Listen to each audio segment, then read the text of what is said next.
কিন্তু আজ বর্তমান সময় কিছু আপনার আদাতা বক্তা বের হয়েছে। আপনারা দেখেন ইউটিউব ফেসবুকে কিছু আদাতা বক্তা যারা এখনো ভালো করে দাঁতেনি, আজ তারা স্টেজের উপরে উঠে সোশ্যাল মিডিয়াকে গরম করে।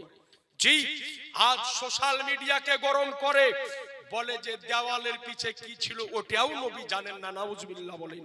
এ আজিজানে মোহতারাম, আমার নবীকে অদৃশ্যের জ্ঞান স্বয়ং খোদা দান করেছেন। জোরে সুবহানাল্লাহ বলেন। নবী আমার ডাক দিয়ে দিলেন যে কে কোথায় মারা যাবে। নবী আমার ডাক দিলেন। সকাল হলো, নবী আমার সাহাবায়ে কেরামকে লাইন করাতেছেন। সাহাবায়ে কেরাম লাইন করে দাঁড়াতেছেন। তো নবীর একজন সাহাবী ছিলেন, যার নাম ছিল হযরত আশওয়াদা। পেটটা একটু সামনে বাড়া ছিল। তো নবী যখন আমার লাইন করে দাঁড় করাতেছে, তো যার পেটের ভুঁড়ি একটু বেশি, ওকে আপনি যতই সোজা করে দাঁড়ান একটু কিন্তু সামনের দিকে যাবে। বাবা দিকে চলে গিয়েছে। তো আমার রাসূলুল্লাহর হাতে একটা ছড়ি আছে। তো নবী আমার ছড়ি দিয়ে একটু আশওয়াদার পেটে আঘাত লেগে গিয়েছে। যেমনই আঘাত লেগে গিয়েছে, আশওয়াদা রাদিয়াল্লাহু আনহা বলছেন, ইয়া রাসূলুল্লাহ, এখনো যুদ্ধ আরম্ভ হয়নি, আপনি আমার পেটে মেরে দিলেন, এই যে আপনি আঘাত করলেন, এই আঘাতের বদলা কিন্তু আমি নিব। যেমনই এই কথা বলা, আবু বকর অবাক, ওমর অবাক, ওসমান অবাক, সাহাবায়ে কেরাম অবাক যে আশওয়াদা কি বলো যে নবীর হাতে একটু আঘাত লেগে গিয়েছে, তার জন্য তুমি বদলা নিবে। হযরতে আবু বকর বলে, আশওয়াদা ভাই শোনো, নবী তো আঘাত করেছে, নবীকে আঘাত করিও না, প্রয়োজন যদি পড়ে তো আমি আবু বকরকে 100 বার আঘাত করো। সুবহানাল্লাহ। ওমরে ফারুক বলতেছেন, ও ভাই আশওয়াদা, যদি মারার প্রয়োজন পড়ে আমাকে আঘাত করো, কিন্তু আমার নবীকে করিও না। আশওয়াদা রাদিয়াল্লাহু আনহু বলছেন যে না না আবু বকর, তুমি আমাকে আঘাত করোনি, ওমর তুমি আঘাত করোনি, নবী আঘাত করেছেন, নবীকেই আঘাত করব।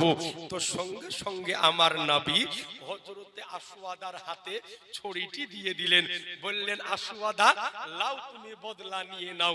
নবী আমার যেমনই নিজের শরীর থেকে জামাটিকে উপরে করা, যেমনই উপরে করেছেন, সঙ্গে সঙ্গে নবীর আশিক সাহাবী, নবীর দিওয়ানা সাহাবী, নবীর প্রেমিক সাহাবী হযরতে আশওয়াদা হাতের লাঠিকে ফেলে দিয়ে এক দৌড় দিয়ে আমার নবী মুস্তাফার পিঠের উপরে যেই মোহরে নবুয়ত ছিল তার উপরে চুমা দিয়ে দিলেন।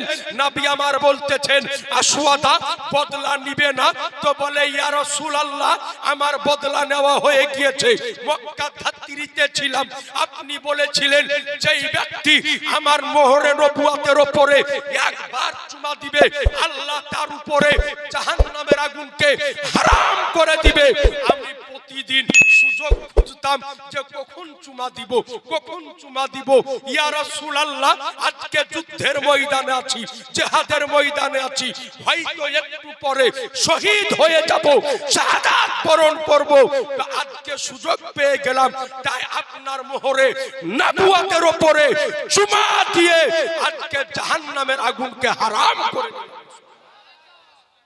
একটু জোরে হবে না? এইবার আপনার লাইন করে যুদ্ধ আরম্ভ হয়ে গেল।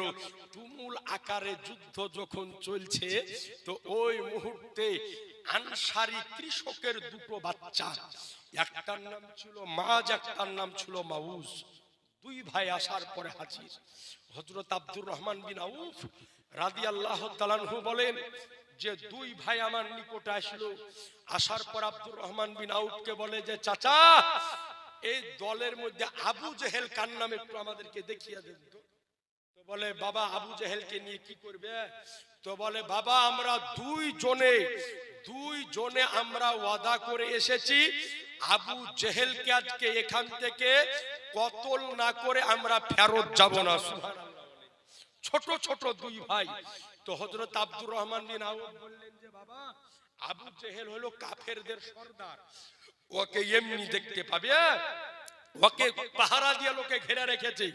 আব্দুর রহমান বিন আউফ বলে যে একটু পর আমি তাকিয়ে দেখলাম যে আবু জেহেল দূরে একটা উঁচু ঘোড়ার উপরে বসে আছে। তো নবী আমার হযরত আব্দুর রহমান বিন আউফ বলেন যে আমি দুই ভাইকে দেখালাম, ওই তাকিয়ে দেখো, ওর নাম হলো আবু জেহেল।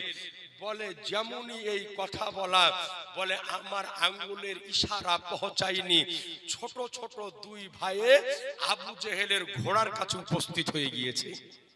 বলে ছোট ছোট দুই ভাই, হাতে দুটো ছোট ছোট তলোয়ার। বলে তারা আবু জেহেলের ঘোড়ার উপরে তাকে মারতে যখন যাবে, হাত পৌঁছায় না।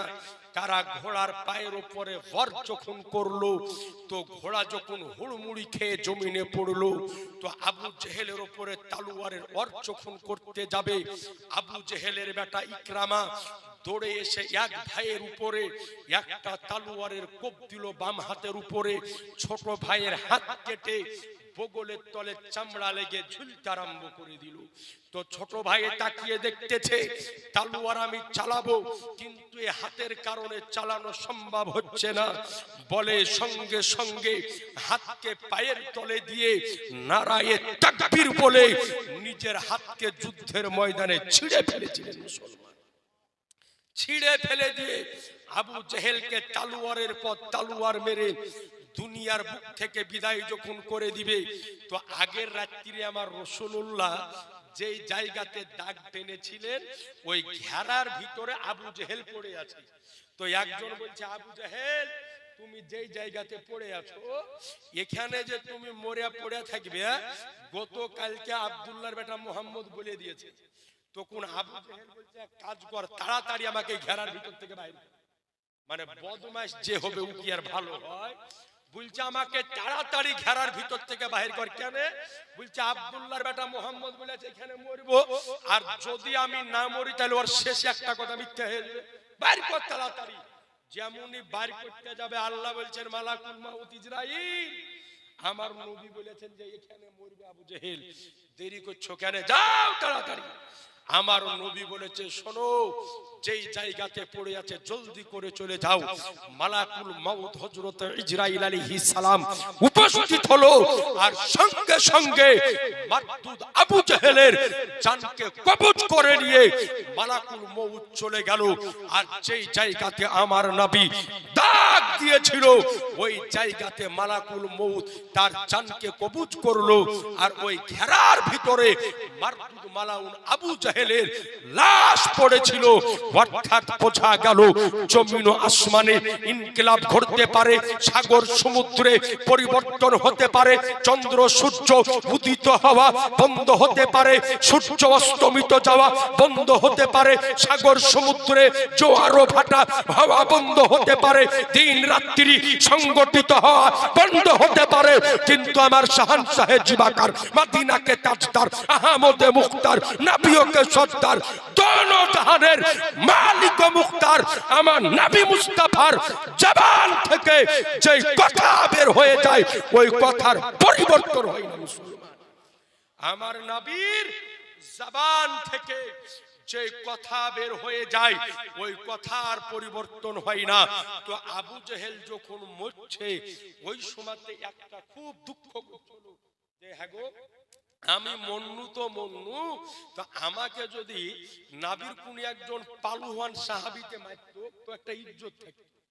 হযরত আলীর মতো বড় পালুহানে মারতো, ওমরের মতো বড় পালুহানে মারতো, ওসমানের মতো বড় পালুহানে মারতো, তাহলে একটা ইজ্জত থাকতো যে আবু জেহেলের কতলকারী আবু জেহেলকে মেরেছিল হযরত আলীর মতো পালুহান। কিন্তু মন্নু তো মন্নু, এই দুটিয়া বাচ্চা নাবালক ছেলের হাতে। তো বলার উদ্দেশ্য হলো এটাই যে নবীর বিরুদ্ধে যেই ব্যক্তি যায়, নবীর বিপক্ষে যেই ব্যক্তি যায়, আল্লাহ রাব্বুল আলামিন পৃথিবীর বুকে তাকে বেইজ্জতি করে, জলিল করে পৃথিবীর বুক থেকে আল্লাহ তাকে বিদায় করে। অর্থাৎ বোঝা গেল এই জন্য নবীর দুশমন, কোরআনের দুশমন, কাবার দুশমনি করে কোন ব্যক্তি ইজ্জতের সহিত পৃথিবীর বুক থেকে যেতে পারেনি, আর কিয়ামত পর্যন্ত যেতেও পারবে না।